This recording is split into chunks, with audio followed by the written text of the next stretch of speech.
My name is Zaim Saidi. I work for the Indonesian Consumer Association, but I'm also representing the rainforest conservation groups in Indonesia, namely KEPI. I think if we talk about pesticide, we need also to look at into more broader issue, because to my opinion, using pesticide is only a consequences of more broader policy in say agriculture development.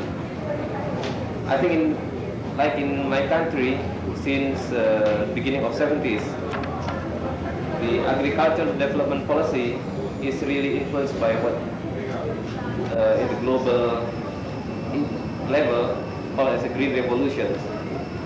So as a developing countries, we hope that, and really we need to extend and to grow the food productions. So we follow the green revolution creed, and we need to produce more using high yield varieties, seeds, using pesticides and other chemicals inputs. There was somebody else following, which is the multinational corporations, the chemicals producers. And these people who are taking the advantage of this new policy, and of course there's a high residual, pesticide residual in vegetables and food crops.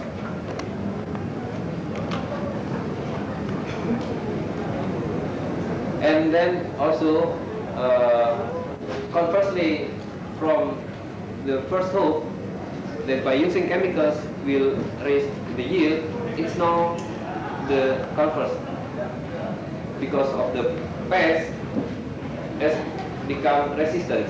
So resistance very oftenly happen. So if you look at the Indonesian rice production now, it's becoming reduced and reduced, becoming decreased because of the pesticides, because many pests already become resistant on certain pesticides. So I think all of these problems, of course, is the fundamental problem that poverty cannot be alleviated. So at the community level,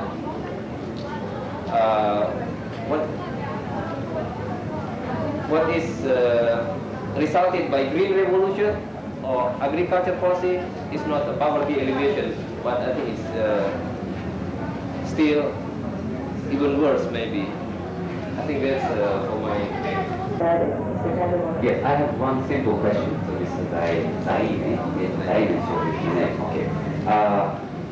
Indonesia recently is known as one of the few countries which have been successful in reducing chemicals, in agricultural chemicals, mainly by policy and mainly by advices from outside intelligent institutions.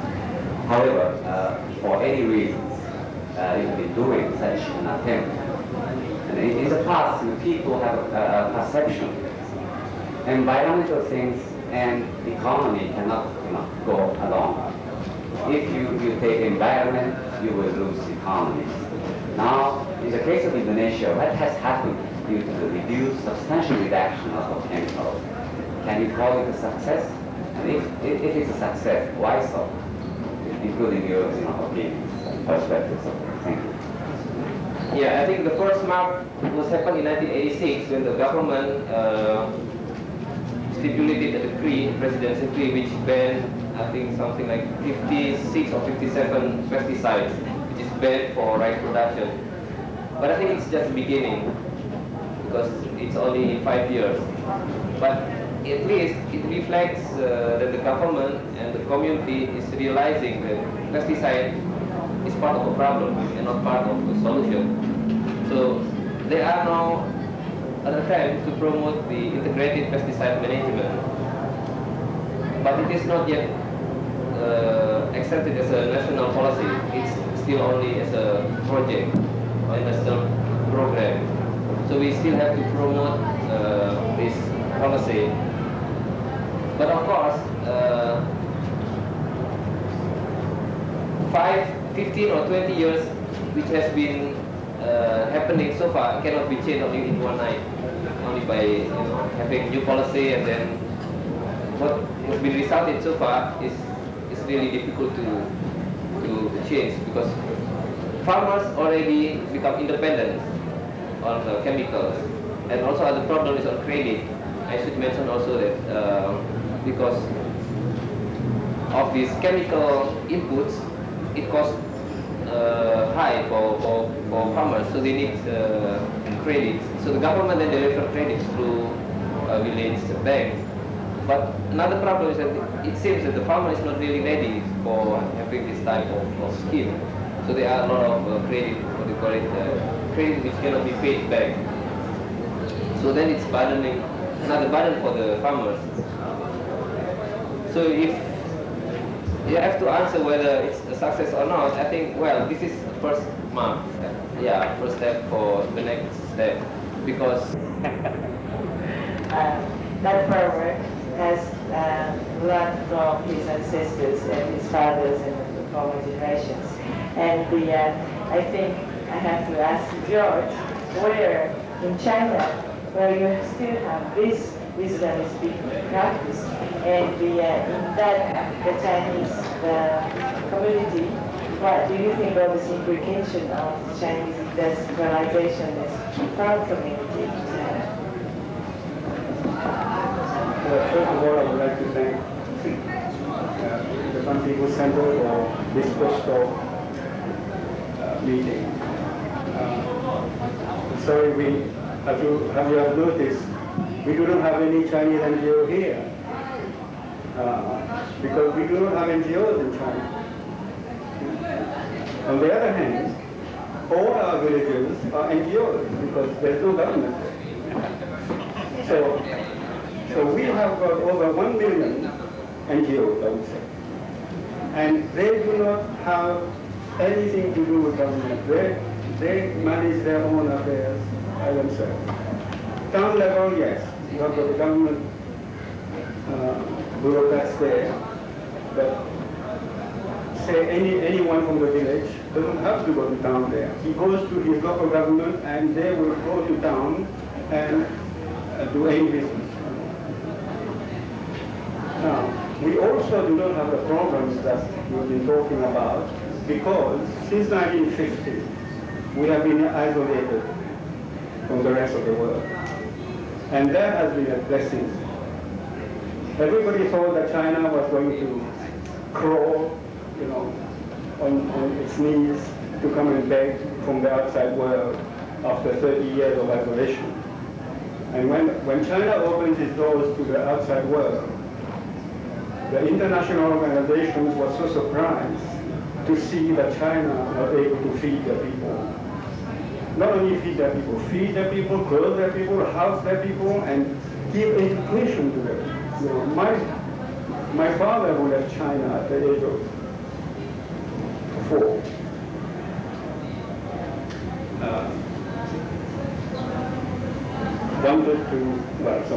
outside China, he wanted to go to school. But the father was so conservative because in the past, in China, they would maybe send their children to school for 3 or 4 years. And that's what my grandfather did with my father. After 3 years at school, he said, now it's time to start working. That's why my father has never let me work, or any of my brothers and sisters. We are 10 of us. 8 of us went to university, just to show the difference. And China has been able now to get every child to go to school as well. So you see the literacy rate will be 100% in a few years' time. Now, how have they been able to do this? I think the most important thing is that society has a lot to do that. You see, we have the family structure, which, as you all know, was very strong in all the Asian countries under here. But they have lost that. And in China, we have been able to maintain that a little bit longer because there has been less outside influence. We never see any Hollywood pictures. We never had any TV programs like Dynasty and all that, and JL and all that kind of stuff. So we were cut off from all this. And that has been a blessing. Now, when I went to China in 1980, I had already been an environmental engineer for over 20 years. And I have worked in many countries in the world, and I know that we have got a lot of problems of environment. And when I went to China, I found they did not have the problem. You know, even in the streets, they have a team there that will sweep all the leaves. And when I asked them, I said, what kind of work is that? You're doing some useless work, you know? I mean, they have trees on the street, you have the leaves on the floor, and then, you know, on the street, and then they just sweep them. They said, no, we take them back, we take them to the field for composting. Now, can you see any other country that we do that? No, we have a lot of control tipping, you know, where we have all kinds of things there. And so they were doing that kind of thing. And the food was grown without any fertilizer, pesticides, or even their fish wasn't feed any artificial food. Now, because we do not use chemical fertilizer, it means that we do not have monoculture. You see, in the Chinese garden, they always grow a little bit of each. So we don't need pesticides. And the funny thing is that among the various things they grow, they seem to know which one to grow. And they will always have one plant there where the pest will go to that. It's not that they do not have pests. The pest somehow takes over one of the plants. And that is what they allow the pest to do. You know? They say, well, the pests have to eat as well.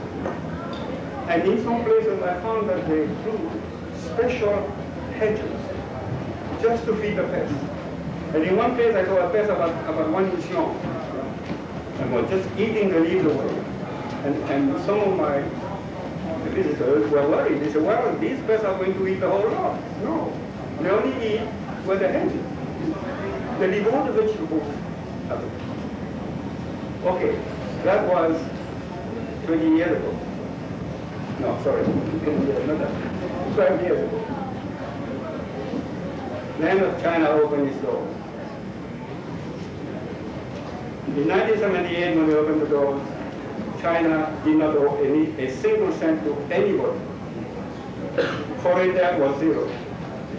Import of fertilizer was zero. By 1983,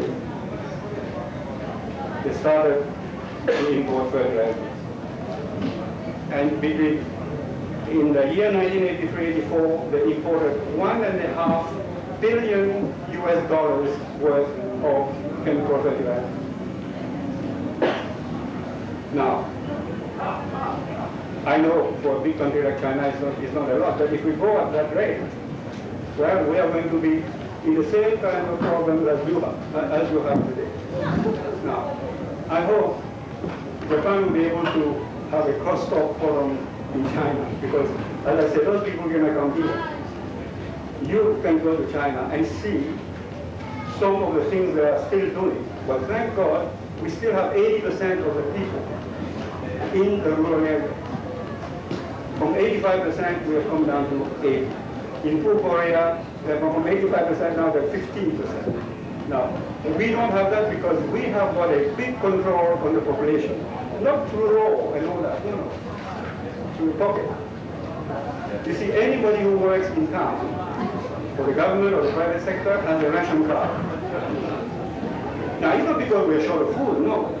It's just that anybody who is not a farmer has a ration card for the basic foods which he can buy at 1/3 or half of the price. Now, if you move from the countryside to town, you do not have that ration card, it means you have to pay full price. And full price in 1980 was still low. Now with all the tourists coming in, you know, especially the people from Hong Kong, throwing their money about and giving tips and all that kind of thing, since the market prices are going up now. That poor guy who has left his village, he earns the same kind of money as the other Chinese, but he has to buy his food on the free market. He cannot survive. And in the past, of course, the families used to put up their relatives and all that, but no more now, see, because people pay much more notice, or, you know, people give more importance to the money. So this is the way to control the urban growth. And we noticed that in Taiwan, we have got the same kind of problem. No, sorry, same kind of problem as you have. And yet, when I moved Taiwan in 1960, they still had what they call the Joint Commission on Rural Reconstruction. They told U.S., when U.S. went to China, went to Taiwan after the communists took over, they wanted Taiwan to industrialize. Now, Dr. Lee, the father of the rural reconstruction movement, was the chairman of the committee and told the U.S., the two U.S. representatives, we do not want industrialization now. So when the American asked him, so what do you want? He said, we want rural reconstruction. So the younger American, just hit the roof. He said, you say we have come all that way here to hear about rural reconstruction? He said, no, we've got a whole plan for you for industrialization. They said, no, we don't want that. Well, he said, we'll need it 20 years later. So I was glad that when I went to Taiwan, I could still see the rural reconstruction movement. Today you go to Taiwan, it's worse than Korea, and maybe it's worse than Japan. So is that development? Now, do we want China to get into that state? Well, all the Chinese delegates are at RIO Central now, they're talking about politics, but they are not interested, unfortunately, in what is happening in the countryside. Because, as I say, the villagers do not have anything to do with the government. But they have got advice from experts, even local experts. Our people who go to universities, they are taught to use chemical fertilizer and pesticides and all that kind of thing. Because the peasants, our farmers, learn from their fathers. So they get advice from people who have been trained that way. Okay. Well, and when they buy the fertilizer, true, they get more.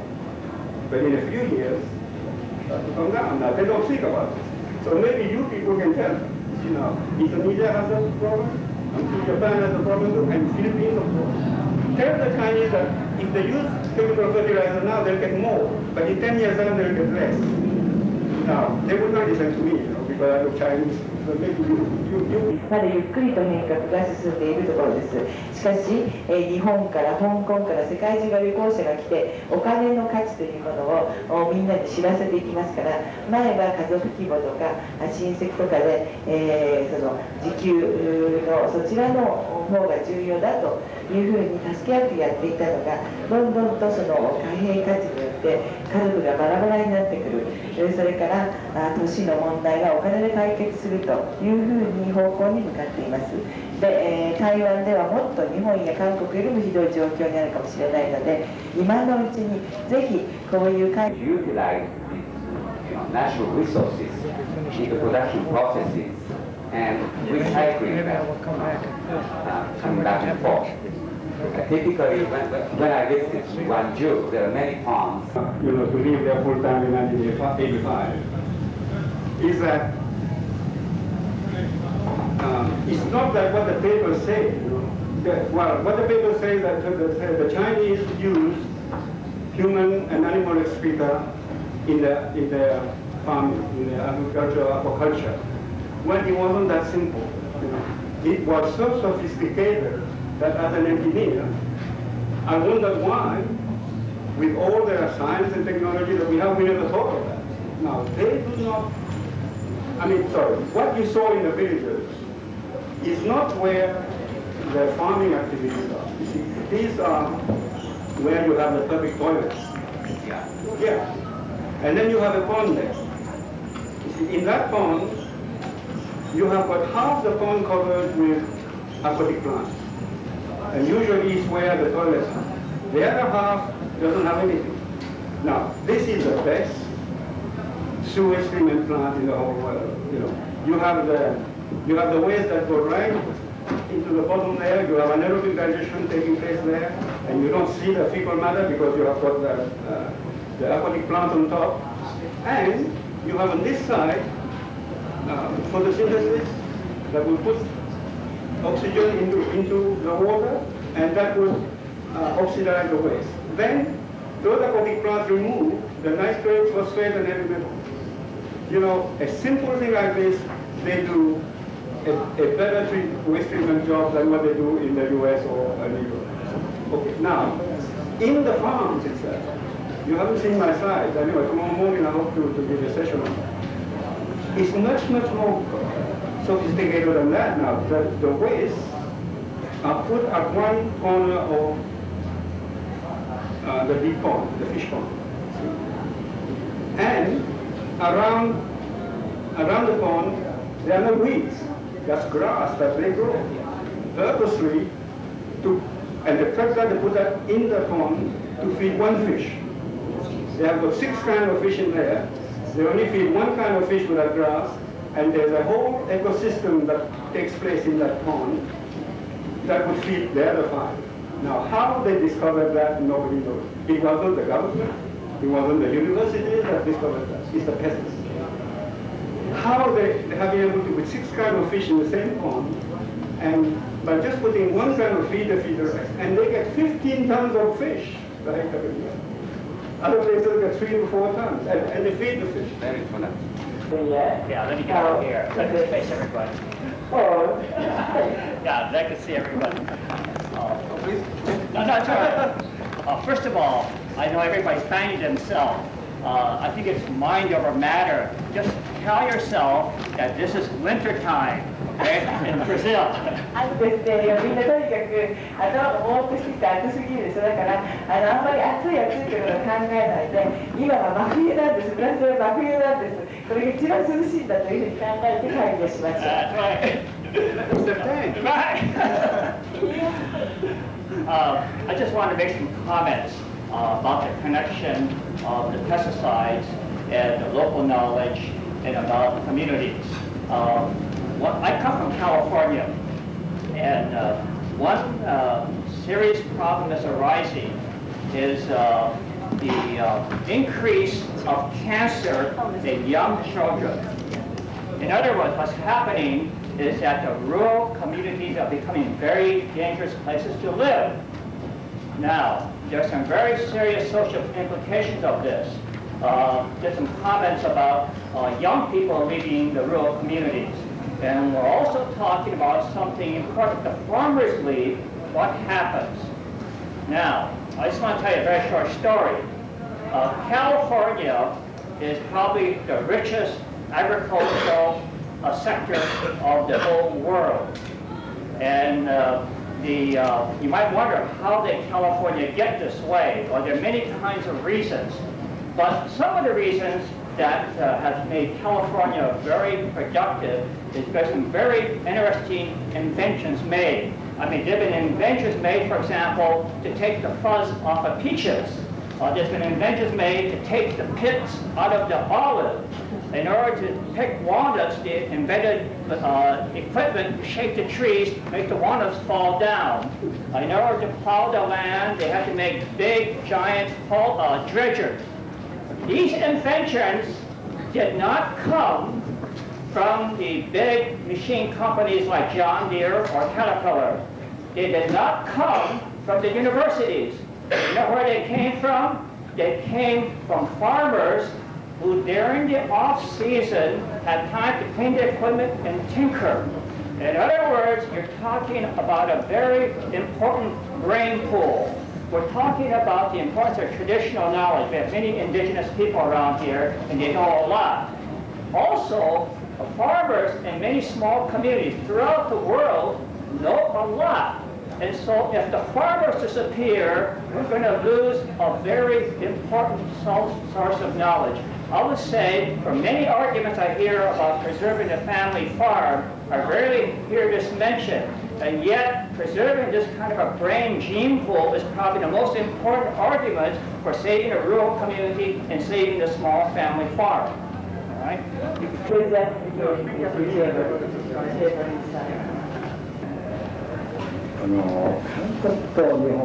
Agriculture, I think this is same for the Japan and the Korea, that the safe food and production of cost does not get along together, and at least many people are thinking like that, including organic farmers. And another thing, another need is when you go for the ecological or sustainable agriculture, then that will threat the mass production or stable supply of food. So people do not get security of food supply. That's what people are also afraid, even though they believe that organic agriculture is a good thing to do. So as a result of the modern agriculture, the agriculture, which is the gardener of the natural resources, is now became the polluter of the environment. And that's his big concern. So what we shall do is a question that if we could reduce the cost, or we continue to destroy the environment, and that still the environment cost program comes along with it. And when you look at the chemically produced agricultural products and organically produced agricultural products, actually the appearances, there is not so much differences. But when you look, what is composing the product is when we look at the fertilizer itself, the chemical fertilizer, probably they have 7 to 8 compositions in it, or the compounds. But in the case of the organic fertilizer, there are 23 various. Bangladesh, I was Chairman of Bangladesh Space Research and University Organization and Director General, Department of Environment. And I retired from the government service and joined University of Tokyo as professor in the Institute of Industrial Science. It's a new center called International Center for Disaster Mitigation Engineering within the University of Tokyo. So I came from there, from the University of Tokyo. So I think I was carefully listening the brilliant authors who presented their lot of thought-provoking ideas which were reflected. Here I like to highlight one aspect which is not written here. This is the effect of disasters, natural and man-made disasters on agricultural production. So this thing I will talk in detailed elaboration, giving some case studies of Bangladesh. First of all, we must go for our basic human needs. So what I coined, there are 3 F. F. One is food, fiber and fuel. And 4 E's. E's means E, energy. To energy to us with health. E, education. E, environment protection, that means housing. And E, entertainment. So 3 F's and 4 E's is the basic need of the human being. One season is paddy is grown, next season jute is grown. Because that feeds the nitrogen in the soil. And as a result, next year production increases.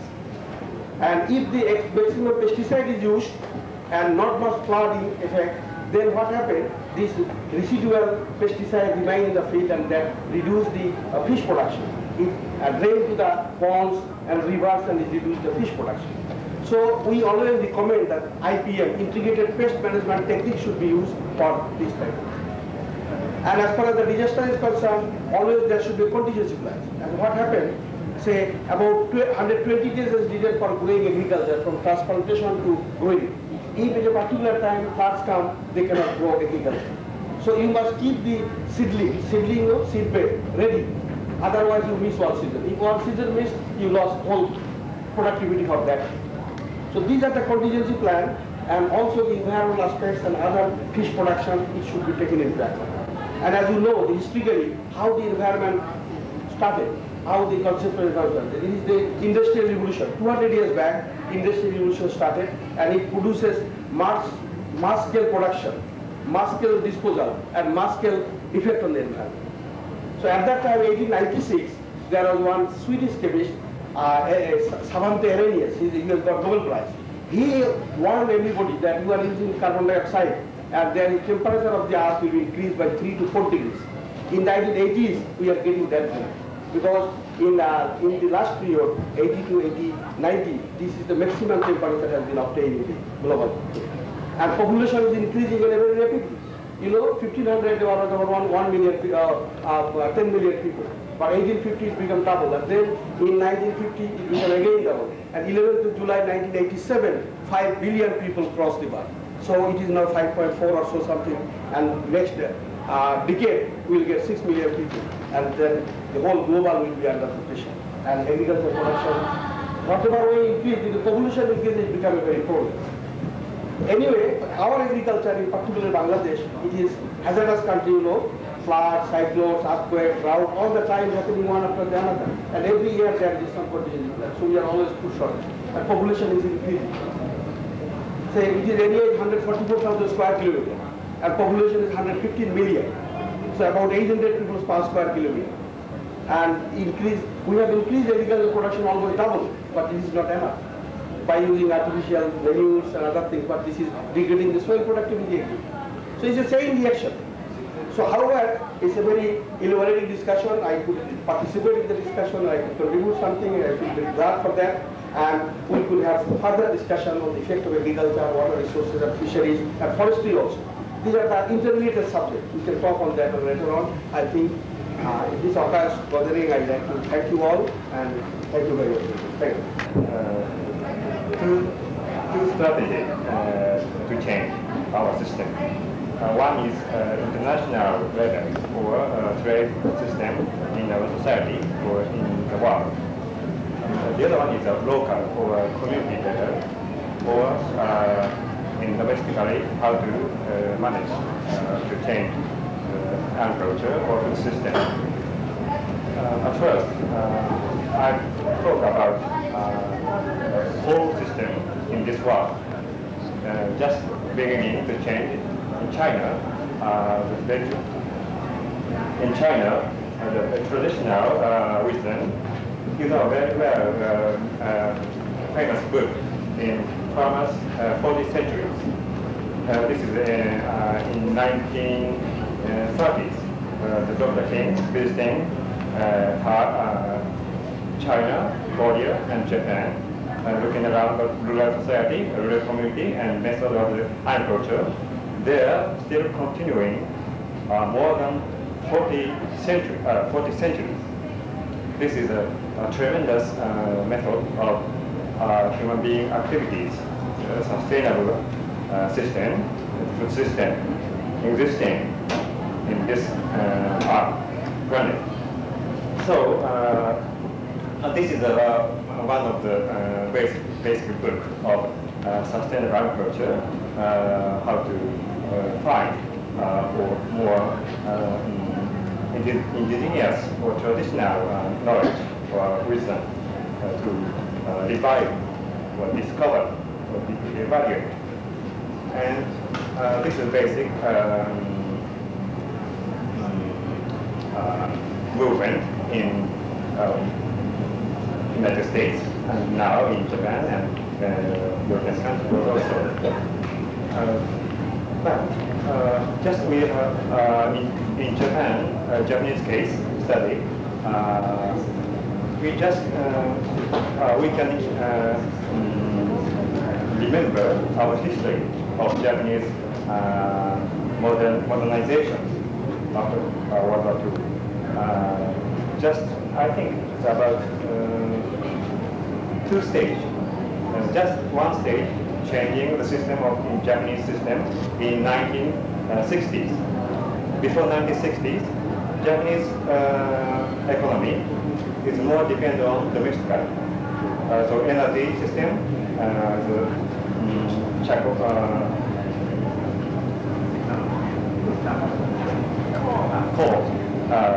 coal mining, but changing the oil to importing from Midwest. And also changing the system of the system more wide domestically. In 1961, Japanese government made a basic role of agriculture. This is changing system, more local market, and changing more integrated national level. So So we have to find the alternative way. One is the international level. I think just now we are beginning sustainable agriculture is a very important concept in our this meeting and also in ANSET meeting. But this is only a very small idea or only one tool to change. But I think this is a very standpoint, and I think this is not economical aspect or estimation to support sustainable agriculture. Probably we can make a standard international level to change how to move from modern just conventional system to change to sustainable agriculture. But we can make a target to change. So in that target, probably you are just making the treaty in this forum. And I think this is the first recognition and like a standpoint of our this year. Such kind of idea that Kristen was talking about GATT, and it's go completely on a different way than the normal view. I would like to say that in the same time, such kind of organization exists also in France, in Germany, in England. In England, the problem of free trade is a little bit different because they have an historical approach different than our approach. But it's in Germany and Spain. And together we start to make an informal network. It's just the beginning. It's only a few months that we make a meeting. We have, all of us, we have more than 150 organizations. Sometimes even the biggest one from consumer and environmental, the biggest one in Europe. And we make some, especially the French one, make a funny action when Arthur Dunkel come to Paris. They make something with a kind of action, demonstrative action. And we are invited now, the 23 of June, to go to discuss with Arthur Dunkel, all the coalition, about the environmental restriction to our environment. Then we feel in Europe now we start to feel a little more powerful against the dominant idea that free trade is the best thing. But we didn't know that in United States, in Japan, and in the third world, people also share the same idea, and that's what I will repeat to the organization, that this idea start to be common.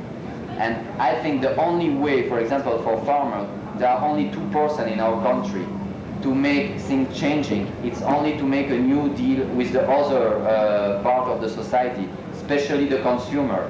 And to do this deal, they have to accept to change the way of production, especially for environmentalists and for consumer.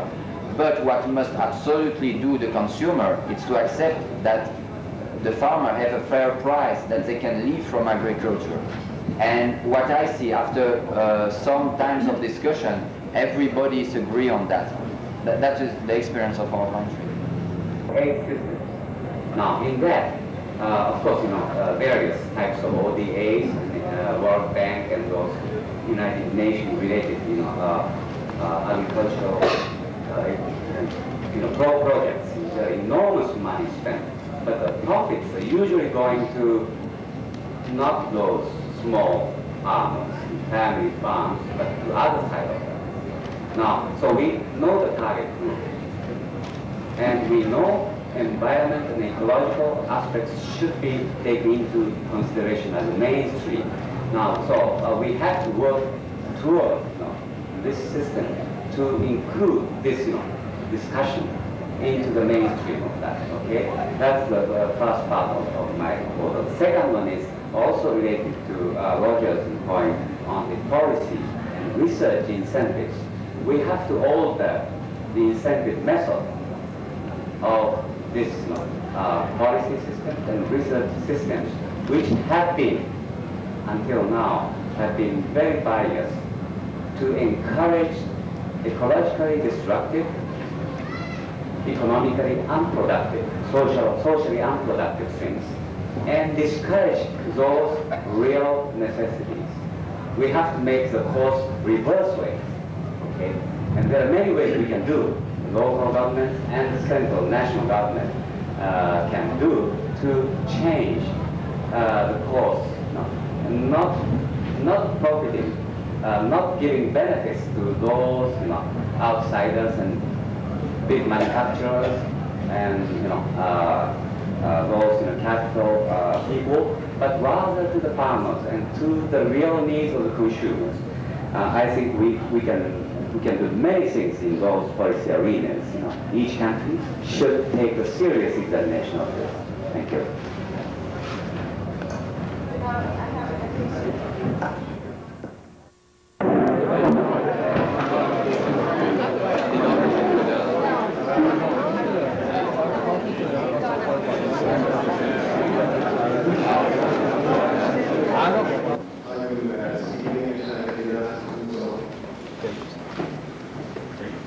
And very briefly present to you the Convention on Biology and Diversity. We have been reading recently in the last 2 days quite a lot about it in the press. I'm convinced at this point that very few people have had a chance to read the Convention and to know exactly what it means. The Convention was finished, the negotiation was finished on the 23rd of May. A few days ago.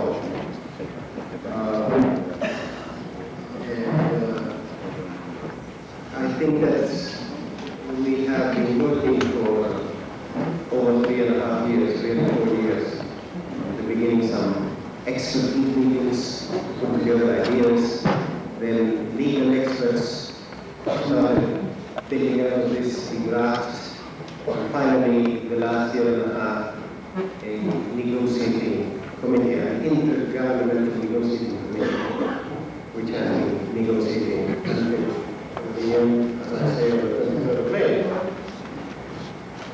This convention, I think it's interesting to remember that it was started in the United Nations, the international fora, stimulated by the United States. It was the scientists of the United States and then the government of the United States that put forward the idea of having a convention for the conservation of biological diversity. The emphasis was on having another convention, another treaty dealing with conservation, basically. But as we went along the negotiation, many other aspects of the problem crept into the document, and I think this has made it very difficult for the United States now to sign this. Although they did participate until the very end of the negotiation.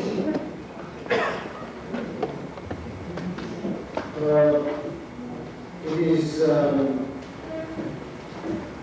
think, interesting I want to read to you the first article of the convention because it has, I believe, a summary of what it is all about. It says the objectives of this convention to be pursued in accordance with its relevant provisions are the conservation of biological diversity, the sustainable use of its components, and the fair and equitable sharing of the benefits arising out of the utilization of genetic resources, including by appropriate access to genetic resources and by appropriate transfer of relevant technologies, taking into account all rights over those resources and technologies and by appropriate funding.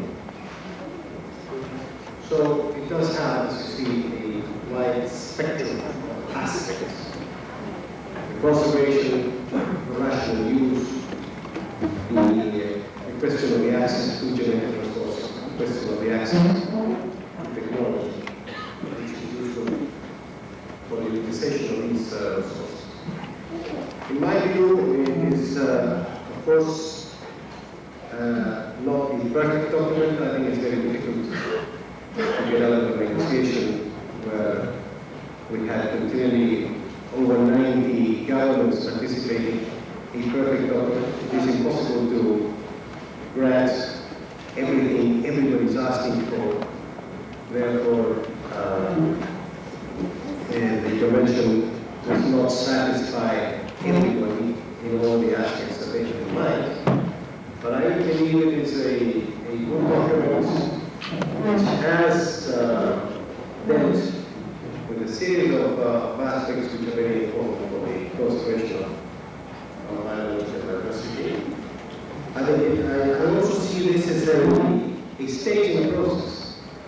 This convention, of course, as time goes by in the future, and once it enters into force, may be changed, may be completed.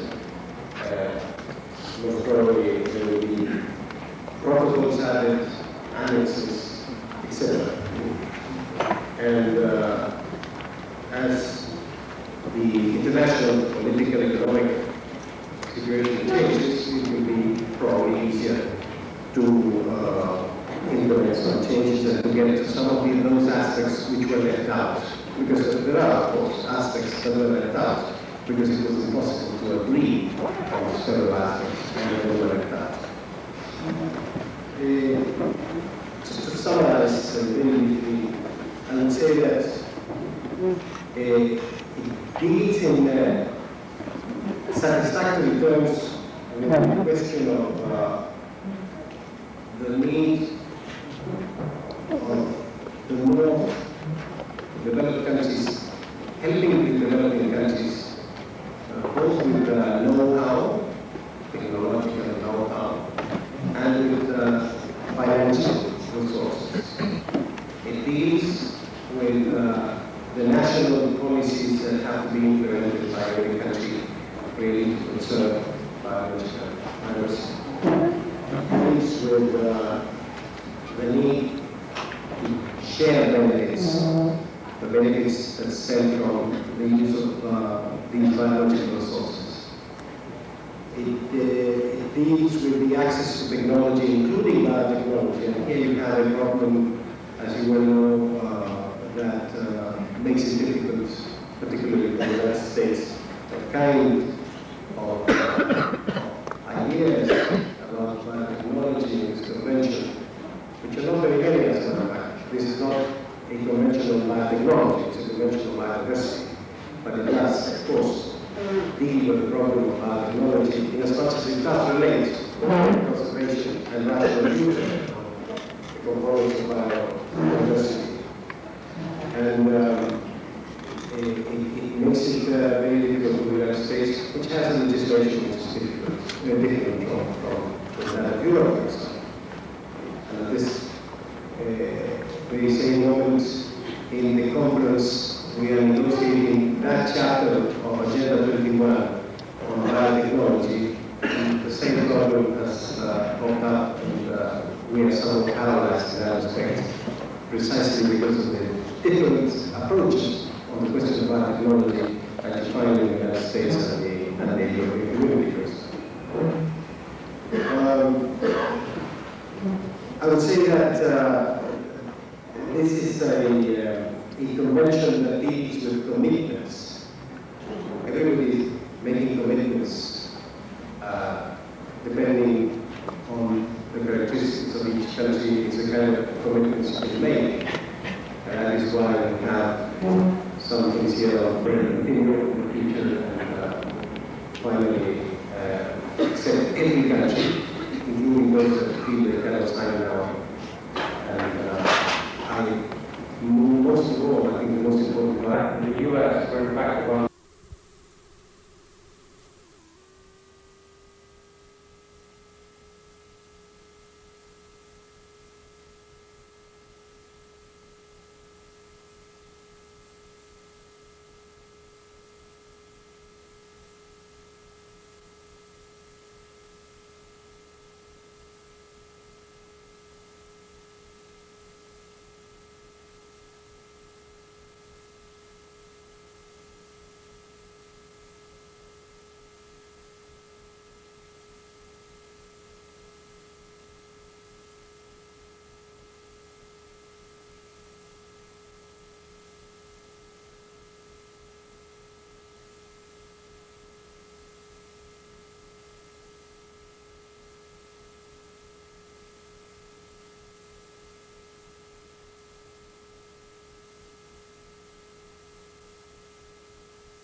too much about it, but I think it's a good start for, to make everyone aware of environmental issues.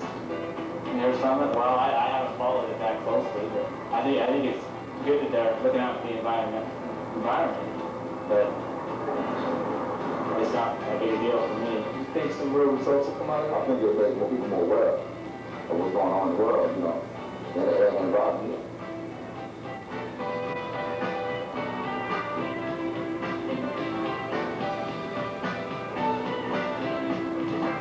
All right, good. Bye-bye. Neil, do a little performance or something. See, now it says EP. Now I'm going to switch it to SP. Yeah. And now do another. Okay, it's recording. There's Neil Ritchie. Waving goodbye to Kristen as she sails off into the sunset. I think I'm recording over my speedy garden. It's so weird that it would record it and that machine wouldn't recognize it. Yeah. Okay. Wind and solar, because wind and solar, the capital investment is up front. And if you take a traditional power plant, their capital investment, they have an upfront capital investment, but they can depreciate their fuel expenses, and these are all expenses that they can take off their taxes as time goes on. That makes it easier for them to cash flow. In Minnesota, wind energy is now more competitive with coal and nuclear power. Under a 1991 state law, sources such as coal must add the cost of resulting pollution when competing with energy sources that don't pollute.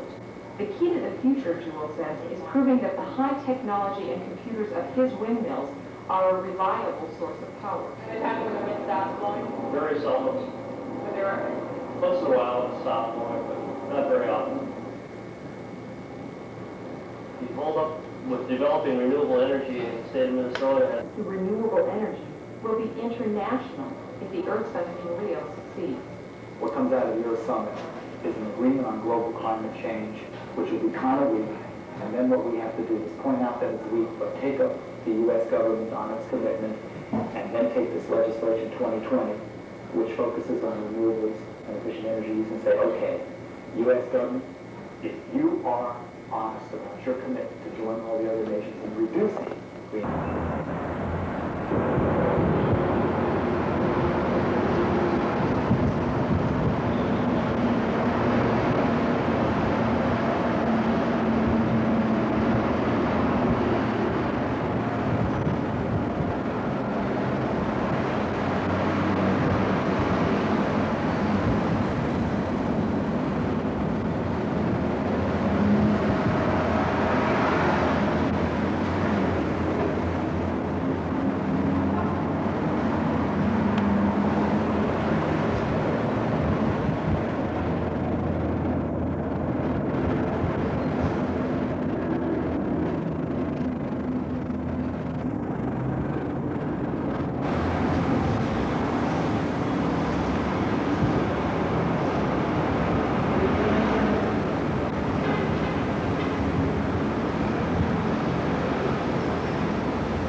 Una otra cosa, no sé,